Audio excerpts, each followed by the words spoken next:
introducing the wonderful Peter Kimani, Nick Mhlongo, and Zukiswa Wanner. Please give them an Ake round of applause. Good afternoon. Welcome to Ake Festival 2018. My name is Zukiswa Wanner, and I am honored to be having this book charge with two friends of mine, Peter Kimani from Kenya, the author of Dance of the Jakaranda, and Nick Mhlongo, the author of so many other things. Well, both of them are the authors of so many other things. But today, in this particular book chat, we will be talking about his latest book, Soweto, Under the Apricot Tree. Gentlemen, welcome. Our hashtag is AkeFest18. Hashtag is AkeFest18. Please, get us trending. I'm going to start by asking these two to read. I know Nick hadn't wanted to read that particular stuff, and neither had Peter, but I wanted something that spoke to each other in their texts. So I'm going to start by asking them to read from each other. Peter, would you start?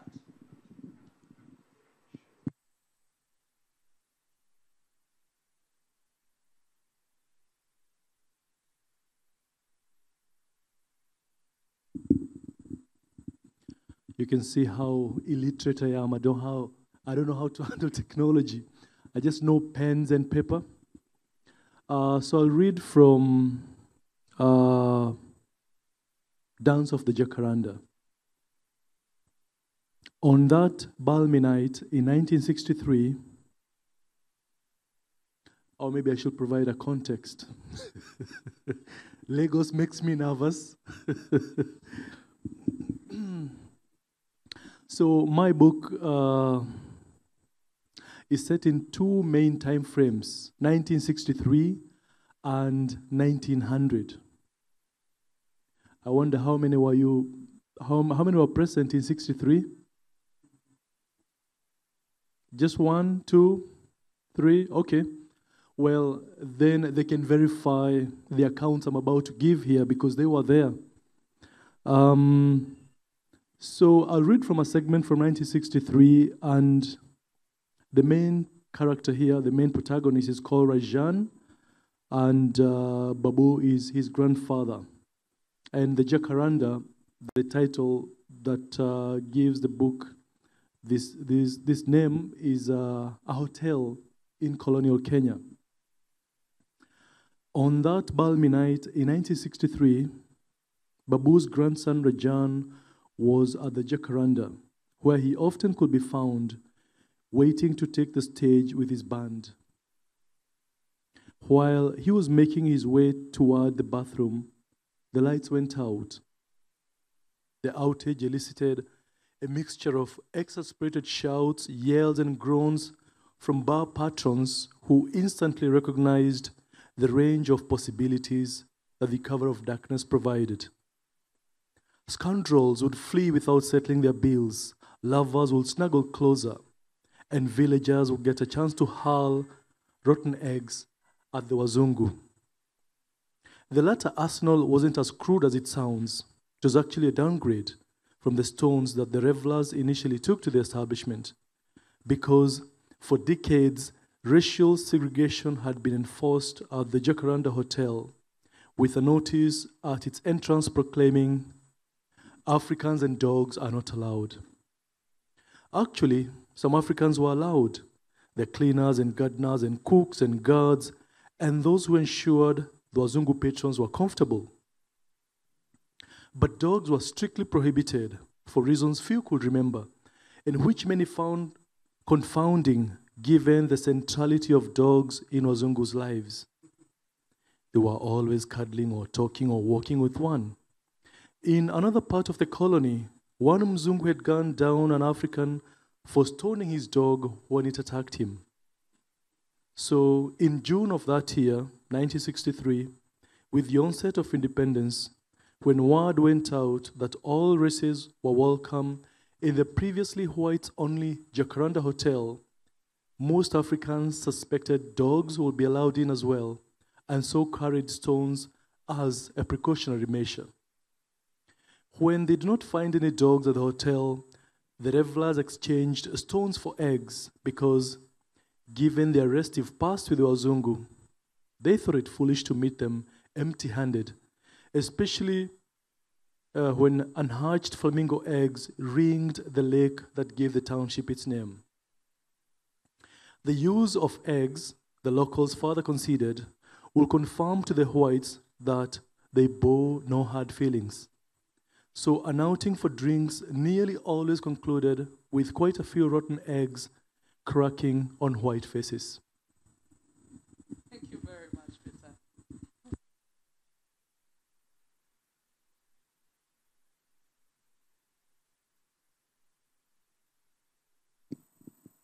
Good afternoon. You can hear me? All right. I'm going to read from my collection of short stories. It's called Soweto Under the Apricot Tree. It just came out in March actually. It's a collection of 11 short stories. So I'm going to read from a short story called Curiosity Killed a Cat. It's about the dying of a cat called Bonaparte. Lula Mapala knew her husband still believed in witchcraft, although they had been living in Forest Town for 9 years. His upbringing in the Free State town of Warden was not shaken off that easily. But to be honest, Lulama was more concerned that the death of Bonaparte was going to affect her relationship with Sandra. She was also worried that the kids might have been affected by the sight of the dead cat in their swimming pool. Mbuso had described to her how horrific the drowned cat had looked. She could see that Buhle was traumatized, as she vowed not to swim in the pool again. That night, lying in her bed with her husband, Lulama tried to convince him to take both the kids to the clinical psychologist. Darling, it's just a dead cat, said Mohapi, looking at the ceiling. It's like seeing a dead rat. There's no difference at all. Yes, to us it's just a dead cat, as you say. But how about the kids, honey? This may be harmful and affect their schoolwork. You should have seen Buhle. She's even afraid of going to go to her room. She's still in the TV room at the moment because she can't take her mind off the dead cat. No, come on. You can't be serious. It was just a fucking dead cat.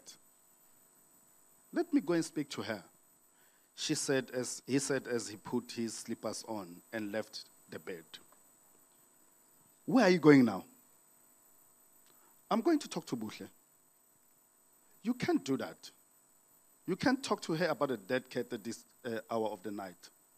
Lulama tried to hold him by hand, but he threw away. Muhapi, you are not going to mention a dead cat to her at this hour, are you? She repeated. No, you can't. Muhapi did not answer her. Lulama watched him walk out of the room. She strained her ears to listen to the conversation that would follow. Everything was quiet. It appeared that the TV set was also off. Mohapi came back less than 5 minutes later. She's already sleeping in a room and the lights are off, he said as he kicked off his slippers, adjusted his pillow, and got into bed. I really don't understand why these white people exaggerate their emotions of happiness and sadness towards animals like cats and dogs. But that's what they believe in, said Lulama in the darkness of the bedroom. There's nothing wrong with that. They believe that cats invite peace and happiness into their homes. Whites are a very strange bunch of people. I mean, it was only 2 weeks ago that the Moerdijks invited us over the braai because the same bloody cat had returned from a successful vet operation. Shame. All that money they paid for the operation is wasted now. Exactly. Honestly, I went to the braai because you insisted we honor their invitation. But honey, for white people, a cat is more than just a cat. Just like a dog is not a dog, it's not just a dog for them. They are their friends. Their dogs are not only for hunting and scaring criminals away, nor are their cats only for killing rats and practicing witchcraft. But do you think they would come if we invited them over to slaughter a goat to appease our ancestors? What's the difference? We kill animals for food and to satisfy our ancestors. Most white people want animals to live because they are emotionally attached to them. Bullshit. They also eat meat, don't they? True. Most of them still do. But they are friendly to animals. Look at white people's eyes, honey. Don't their eyes look like cats even to you? That's probably why they see another human being in a cat, one of their own. I guess you are right. Do you remember when Bonaparte got injured outside, injured Maria that time, and they blamed her for provoking the cat instead of sending her to the clinic? She had scratches all over her face and hands, and yet, when the cat was sick, they sent it to the vet for an operation. I swear to you that if Aunt Ness got sick, they'll simply send her home.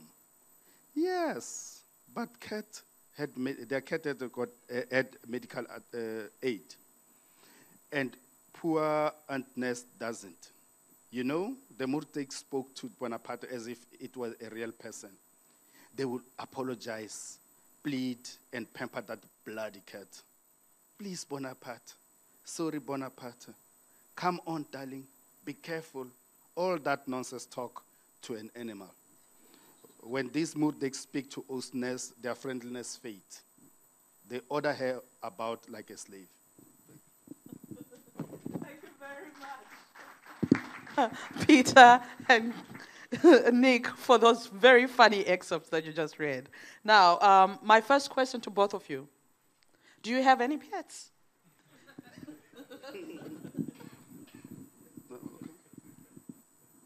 Well, my son had a dog, Brownie. Brownie died. Now there is a family cat called Mitten. Like M-E-A or M-I-T? M-M-I-T-T. No, named by my son. Okay. No, with us, definitely, it's a wrong question because according to my culture, cats are not allowed. They are a symbol of witchcraft. So, I would like to ask though. You have been to Nairobi and you've come to Nyamachomas where cats generally gather around. Let's have that conversation. Tell me about it. How have you actually managed to still eat when the cats are around? no, you pretend you are not seeing them, of course.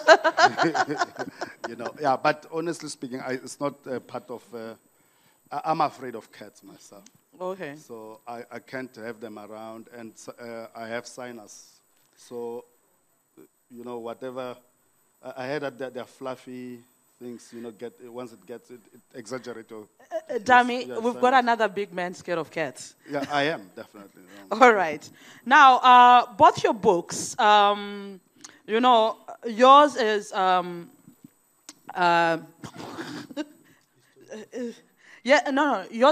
yours is historical fiction, and yours is a short story collection, which was, of course, a bit of a challenge because I would have. You've got a historical novel of sorts, more modern history of South Africa, and those would have talked, but they still managed to talk to each other. But I wanted to talk about the use of trees in your titles because. Although you have told the audience that the Jakaranda was a hotel, but it came from the whole idea of the trees because of what had happened in the past to the person who built the Jakaranda Hotel. Tell us a bit more about this use of trees. Okay, so they may have to read to know how Jakaranda came about.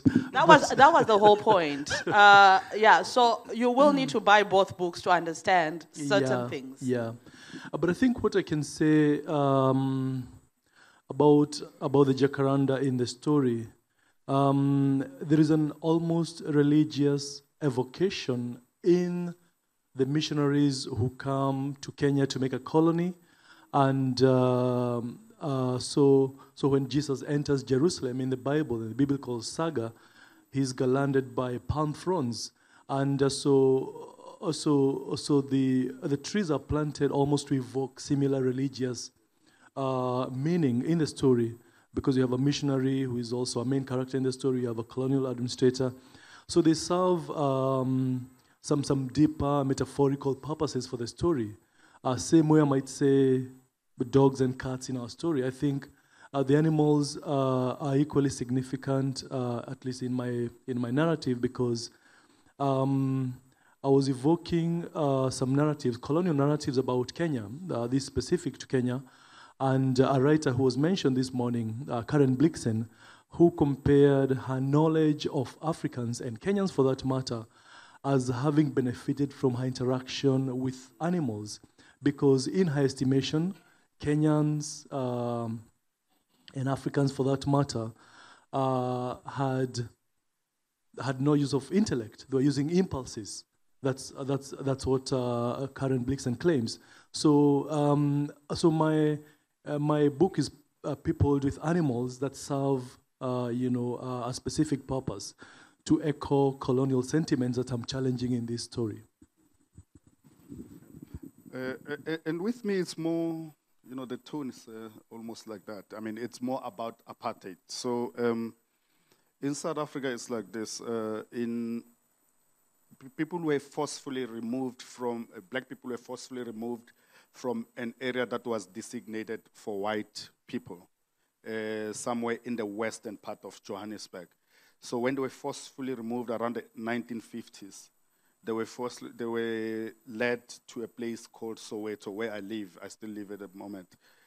So they will just come and remove you, maybe within, they don't even give you a notice, for instance. I think one of the stories is that my father told me is that they just came one day and say, the truck is parked over there, put all what belongs to you, you got another place to go and live to. And that's where we lived in 1963. So what happens is that when you go to this new place, you'll find that there's 3 trees planted around this place. It's a small place, so 3 trees are planted. You get apricot tree. In the front of the house, there will be maybe a grape tree, or grapevine, whatever you call it. And then there will be a peach tree.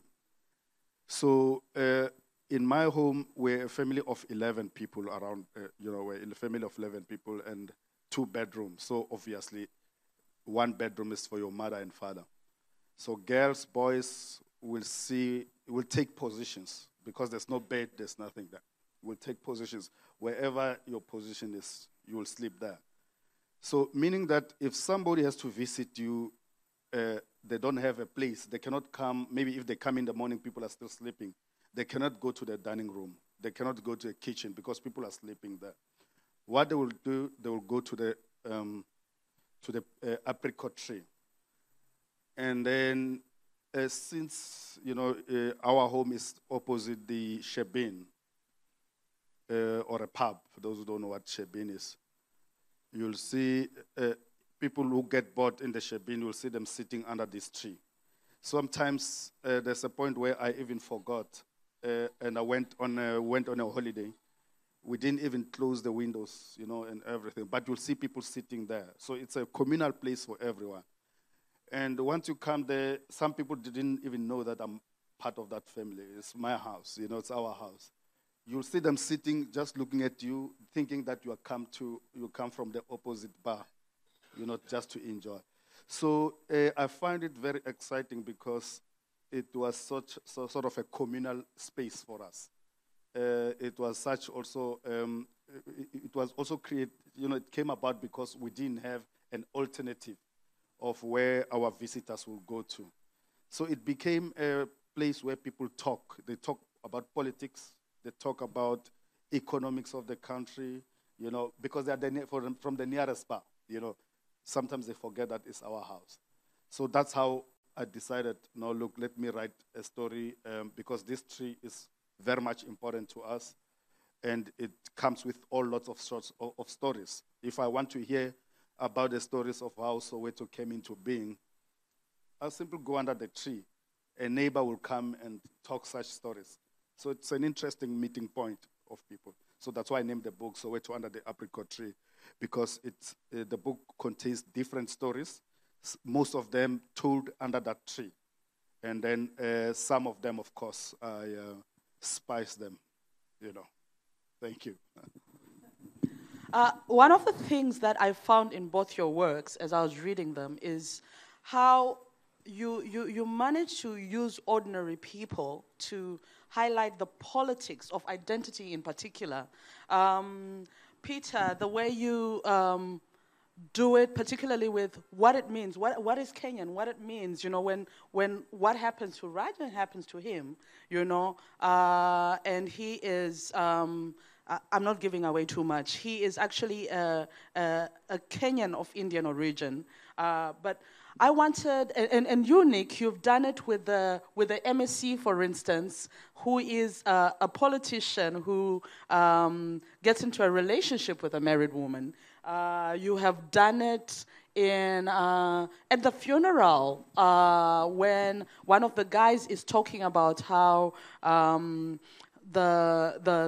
Communist Party in South Africa is full of people who are in no way communists, you know, and so forth and so on. And I wanted you guys to explore this, maybe just tell everybody a little bit about this, you know, because you do it also in a way that's not so blatantly politics in your face, but, you know, on a close read, you're like, oh, okay, because only when I finished reading, I was like, wow, you know, I never really thought about this like this. As I was reading, I thought it was just really entertaining reading, but afterwards, I paused and I really want you to talk about that, how you manage to so skillfully talk about serious issues in such a light, tender manner, but that leaves the reader pondering thereafter.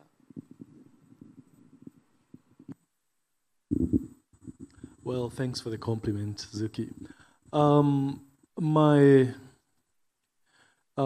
reading of African literature generally, especially the one that deals with colonization, it's a very painful period. So if you do it with the seriousness of you know, our ancestors or our forebears, you know, Ngugi, Achebe, Shoinka, all that generation, I think we had to find new ways of telling these stories because they're quite painful. So I utilized humor purposefully because it is what restores our humanity. It's what you use to subvert the authority of the oppressor. And so when people make fun of their oppression, it takes away the agony and the pain that's supposed to be inflicted on them. So it's actually a large tradition. If you think about slave narratives, they too had to invent humor as a trope to overcome and survive their own humanity. So what I did with, if I may partly respond to your question about race and identity, is that I took an Indian character as a metaphor of this in-between world. But you don't see things in just black and white because there are lots of gray areas in life.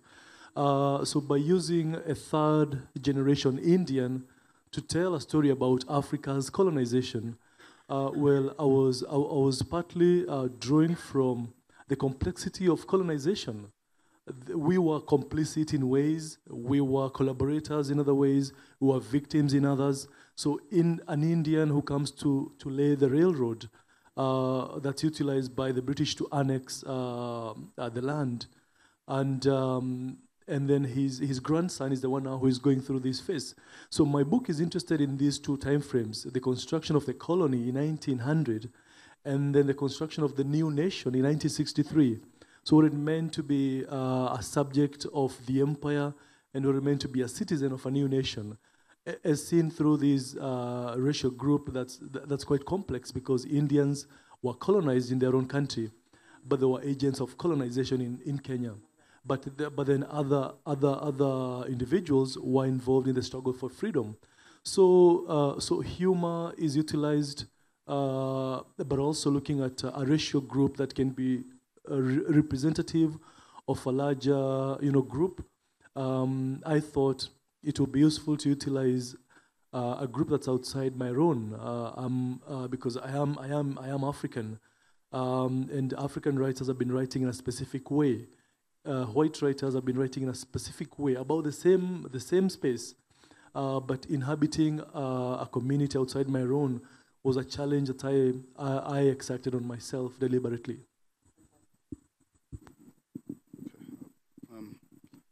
I think Peter mentioned a very much more important fact of the, I think,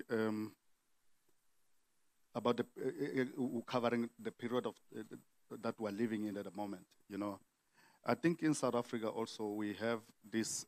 We're living in a very interesting space in terms of politics. What's happening around us in politics, whereby politics during Mandela's time.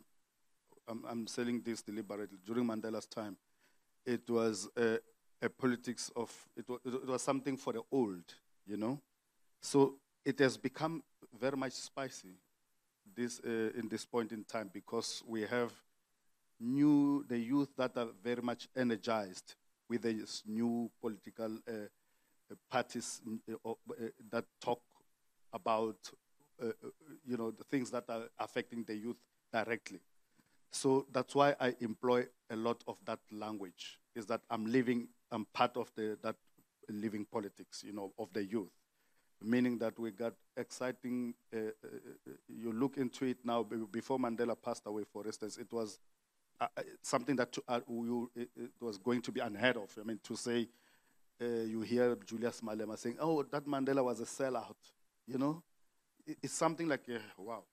This man has just attacked our God of some sort, But it's at a moment, it's something that people say it freely, and that further strengthens our democracy in South Africa.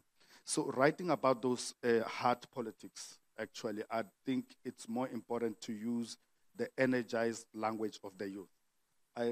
These are part of my research. When I look into news every day, this is part of my research. People talking about, it's decolonization in South Africa. I think we're the late bloomers in terms of democracy.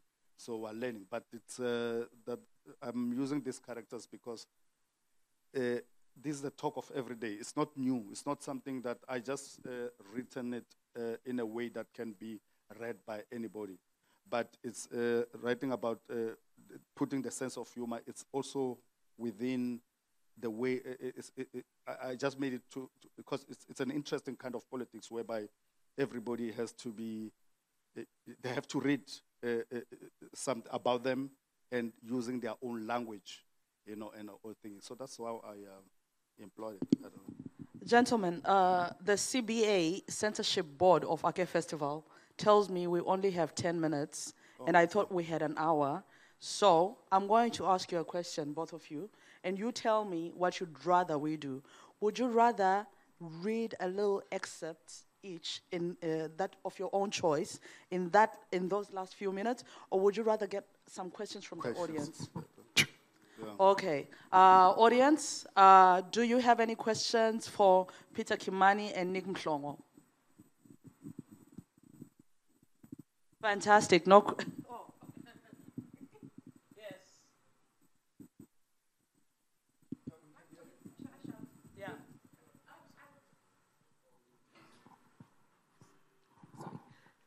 Good evening, fantastic panel.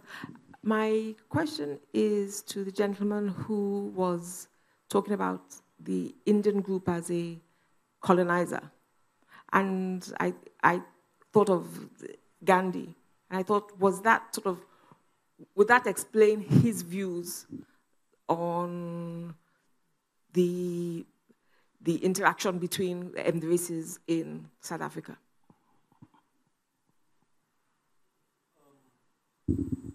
Well, my reference to historical figures is not express. I don't want to impose any figures in readers' minds. I want them to imagine, to visualize who this could be potentially. And but Gandhi was in South Africa, not Kenya. So my book is set in Kenya. Gandhi never set foot there, but he was in South Africa. So maybe that would have been a question for Nick. But his story is not set with an Indian character. So my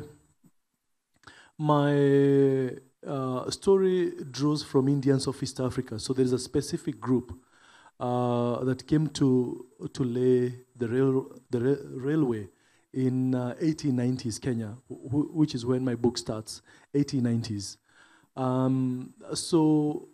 But also look at the various Indian groups. I mean, we think of Indians as one entity, but it's very diverse, cutting across linguistic, religious, social, caste, all manner of systems. So what I do is that I have drawn from some figures that might be recognizable from Kenya's history, but that's not also very expressly stated.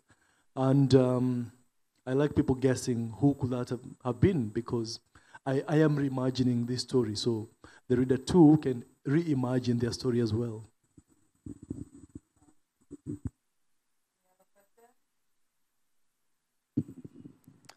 Yes, ma'am. Right. My question is to Peter. I've seen the book. I've actually had plans on buying it, so thank you for being here. I was wondering, though, you did answer part of that question, because based on the synopsis of what I understand about the book, you're basically telling the stories of the lives of three men and how, it's intertwined, connected to Jakaranda. And I was wondering, because you answered that you purposefully chose, you had a Kenyan, a white man, and an Indian man, to show the race relations during that period of time. Was the choice of occupation also done as deliberately? Because you have a colonial administration, you have a technician, and then you have a preacher. So was that also a conscious choice? Yeah, thank you. Absolutely. I mean, the history of Africa's colonization was enabled through what they call triple C's: commerce, Christianity, and civilization. So that Africans had no civilized cultures. They were to be educated into this process by the great whites who came from England. So my location of a colonial administrator is to tease out that specific function of the colonial enterprise. So Christianity, I have a missionary who is doing it as well. So what I want the reader to do at the end of this all is to make an assessment if colonization was the illumination of light on a dark continent, which is what the myth about British occupation of Kenya and other parts of the continent, and whether this was a dark chapter in our life or the darkest chapter in our history. So once you read, you'll find that question won't be stated directly, but it is the underlying mission that I have as a writer. So, which to me reaffirms that if the message is strong, is a strong consideration for any author or any artist, then you have to think about how to deliver this without the reader understanding this is your mission. Because if you get your message to overbear your narrative, then it becomes too heavy and too incomprehensible for most people. So there are people who read my book as a love story. There are people who read it as a historical text. So I'm finding very interesting reactions, and I don't impose one specific response from readers. So if you see it's a colonial text, post-colonial reassessment of Kenya, that's fine. But there are those who read it just for enjoyment, just for sheer fun of reading. And I think that's what writing should do. Final question. Do we have any final question for either Peter or Nick?